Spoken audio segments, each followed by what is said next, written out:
Lauren, where are we going? We're going to a coffee shop to get a matcha, and then we're going to Central Park to get some work done. Rest day, rest day, rest day, Central Park day. Rest day, rest day, rest day, Central Park day. I'm going to explain to you guys as we wrap up the Get Lean series, Operation Get Lean. It's a rest day. And part of being restful is enjoying the great outdoors with your wife and your puppy. Bernie, say rest day. Say rest day. Speak. It's like the opposite of rest Speak. day. Yeah, good job. Are you going to get a matcha or a coffee? Probably a coffee. What are you going to get? What kind of coffee? I think I might get a cold brew or an iced Americano. Don't know yet. I've heard a lot of people getting iced caps lately. Iced cappuccinos? All right, I'm sold. I'm getting that. I know what you're thinking. Gabriel, why a rest day? You've been training so much, all the things, okay? It's exactly why we need a rest day. My body is not recovering like it did a couple of weeks ago, and that's normal. We've done this several times where we push the envelope a little bit with training, and each time I've been able to accumulate more volume, but each time I find that the 4 or 5 week mark is where I typically start to under recover. Now, some signals that I am a little under recovered. Number one is my fatigue. My body definitely doesn't feel the way it's felt in weeks past, which is normal. Number two is I'm sleeping really, really well, like really well, but still not recovering. So that's also another signal that we need to be careful. And number three is I'm super inflamed.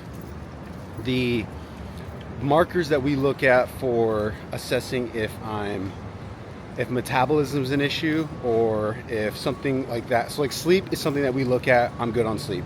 Is metabolism an issue? No. Body temperature I've been taking every single morning has been where it should be, so that doesn't signal that I have a metabolism issue. So breaking down food, so gut's working fine. Now we look to other markers like HRV. HRV is slightly or about 10% below baseline, which indicates that my body's just under stress. So inflammation I tend to carry when I am under recovered in that sense. So when you can look at these different markers, you can see, am I truly under recovered or am I just being a baby? At the end of the day, I am under recovered. Today is a rest day. Was talking to Austin about it. We might take a rest day tomorrow. Not really sure yet. We'll see how I feel after today and then assess from there. So that's why we're recovering and that's why we're resting today.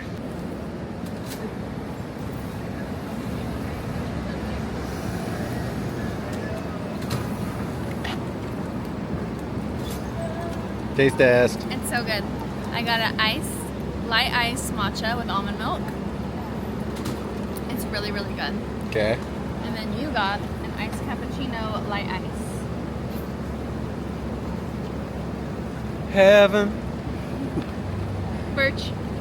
Now let's go to the park. Lauren forgot the blanket at the apartment, so I had to walk back and grab it.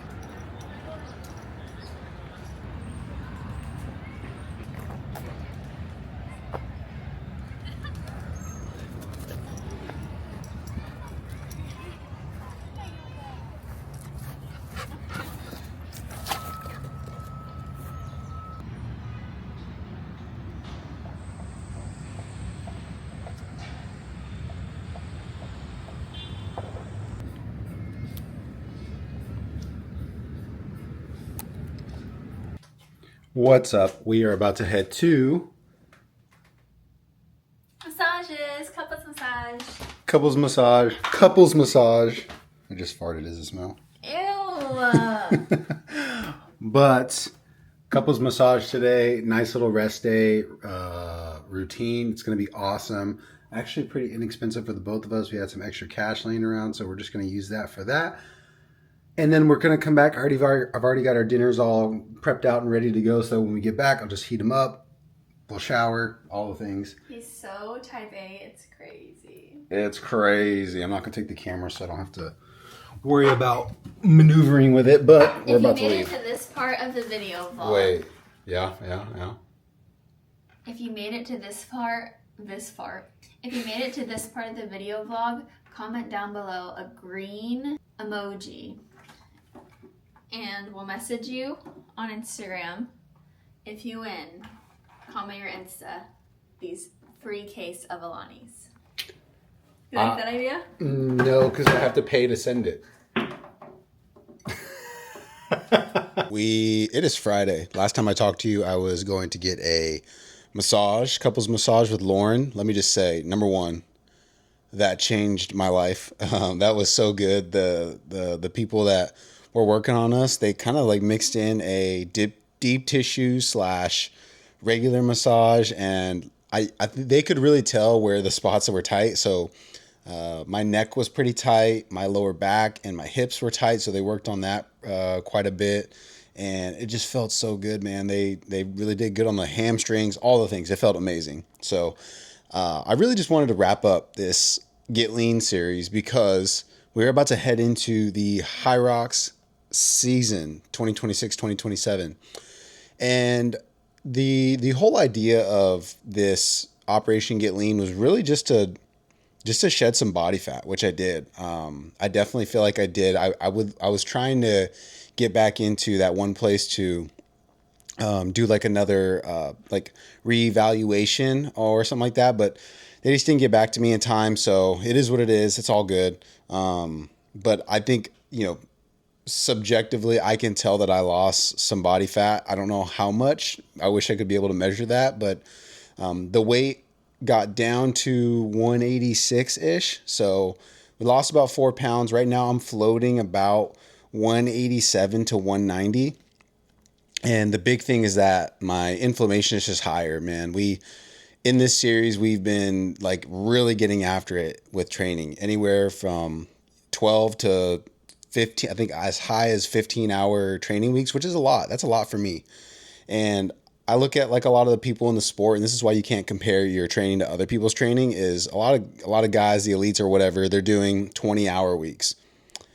If I wanted to do 20-hour weeks, could I? Probably. It would be really tough on my body. And it just takes time to build up to volume like that. So me being able to do 12 to 16 or 12 to 15-hour training weeks, this last month to 5 weeks has been very eye-opening in a couple of reasons. Number one is that utilizing sleep to your advantage is huge. I've acknowledged that to be able to do that, you have to sleep well. Okay, that's number one. Number two, leaning on nutrition to be able to allow those things to happen.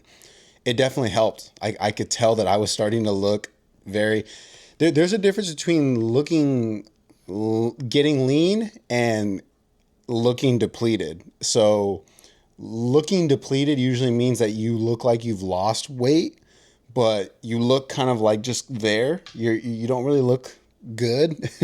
That's kind of like a nice way to say it. At least I could speak for me and a couple of like people that I've talked to about it, where when you're depleted, it just looks like you're kind of like, I guess for lack of a better term, flabby. You don't look like you have a ton of definition. You don't look toned. And I've noticed that when I look depleted, that usually means that I'm in a pretty good spot in terms of like being at a deficit and losing fat, which I got to that point. And then we upped the food slightly, and I could see that my muscles were starting to fill in. You start giving the muscles some food, they start to fill in. You look toned, you look lean. That was the whole thing. And the biggest thing that I've noticed with that is you just got to be careful mentally about letting that bother you. Everyone's obsessed with this number on the scale. And yes, that is a good indicator of whether or not you're losing muscle or losing fat or not losing fat. If you're getting lean, not getting lean, you also got to take into account what's going on in your life. Are you sleeping well? How much are you training? What does your stress look like? Not just regular stress of training, but like normal everyday life stress. Normal, like I don't train all day, every day. I have things to do. I have things I'm worried about, all good and bad stress. So it all ties into it. The goal of this was to just lose a little bit of body fat to control inflammation better throughout the season. I'm not stopping. I'm not going to stop training this much. If anything, we'll dial it back a little bit, maybe get a little bit more strategic about different ways that we're doing it, because we have this DC race coming up, which we'll start getting into in the next video, but that's going to be a baseline race. And then we'll have Boston about 7 weeks later. And then we'll have Anaheim, I think, another or 5-6 weeks later, something like that. So there's some races from from DC all the way through the end of the year in December in Anaheim. So we've already got some races circled on the calendar for the spring. So you just kind of got to pick and choose your time. This was a good time for me to really focus on losing some body fat. I'll probably lose a little bit more throughout the season, but it was a good time to really focus on it, build my base fitness, essentially general physical preparedness, GPP, get the mileage up slightly for running. I think I was running about almost 30 miles a week, that's higher for me. You know, I weigh, like I said, I float between 188 and 190, and that's a pretty good size of mileage for me. I anticipate it'll go up a little bit higher as time goes on. We make some of the harder runs a little bit longer, the easier runs a little bit, keeping them shorter, but just keeping them recoverable. There's so many different ways to go at it. But overall, what I've learned about this is you can do this whenever it's planned out. So if I look at it from big macro lens, okay, it's September and it's time to more focus on being race specific. We can still work on GPP and running, but we get a little bit more specific on some of the movements and strength patterns and different things we do in the gym, okay? Especially leading into a race. This is a B race. I'm not peaked for it. I'm just going to see where I'm at. Boston, I want to be peaked. I want to go into Boston with Lucas and I want to qualify for Worlds. Like straight up. There's no sugarcoating that goal. We straight up just want to go in there and be the fittest we've ever been and feel the best that we could feel going into Boston, and the same thing for Anaheim. And I honestly don't feel any pressure to do it because I feel like we're going to be fit enough to do it or we're not.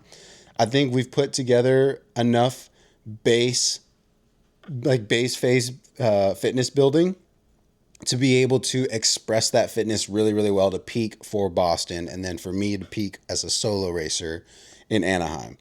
I think it'll be really, really good. It'll give us a good indication about where we're at and to really analyze like, hey, what does the next 6 months look like for training and what should we really focus on? And if I go back, like I said, that's kind of macro lens. Even further back, if we look at what am I going to be doing about this time next year, it's about the same thing. I would say July, the first couple of weeks after Worlds is going to be like a reset, have fun, run, lift, do whatever I want and kind of thing. And then you lock in for about a 6 to 8 week period to maybe lose a little bit of body fat, get your strength up, get that GPP up, get your running fitness higher, and then you redo it, recycle, repeat. Because next season we're not there yet. There's steps, but I've got the plan in my head. This season is really, really off to where I wanted it to be, is focusing on what I could focus on for these last several weeks with this Operation Get Lean. A lot of stuff involved with traveling, family, just kind of really, really high training volume and inflammation being high, which is why I had to take a rest day, as we were talking about. So all is good. I'm really, really excited for what these next several months have to like offer. But that is going to do it for this video. I appreciate you guys following along and watching. Again, I'm sorry that I couldn't do the little extensive review to see what the objective measures look like. But overall, I feel like I'm in a good spot. I'm tired right now. I definitely am tired. I definitely feel like I needed that rest day on Wednesday. I had a little two training sessions yesterday that came out to about 2.5 hours of total training. And then I had an hour-long session this morning. And then we're going to get after it with a big quality session tomorrow. So today, which is Friday, as of this video, we're 2 weeks out from race day. I am feeling like I'm ready. I feel like I'm ready. I'm excited to see where my fitness is at. I'm excited to see what it looks like. I'm excited to get back out there and just race. I appreciate you guys watching. If you want to support some of the things that I've been doing, skincare has been Wild Roman. Use code gabriel.jacobo at checkout for 10% off. I'm also a part of the Caraway program as well now. Caraway is the only cookware that I use in the kitchen. I love Caraway. It's the best. Get 10% off of your order. I'll have that link down below as well. Code gabriel.jacobo at checkout. Again, if you guys have any questions about coaching or anything like that and being coached, whether it be nutrition or training and nutrition, let me know. Link in bio or link down below. Appreciate you guys. Get after it.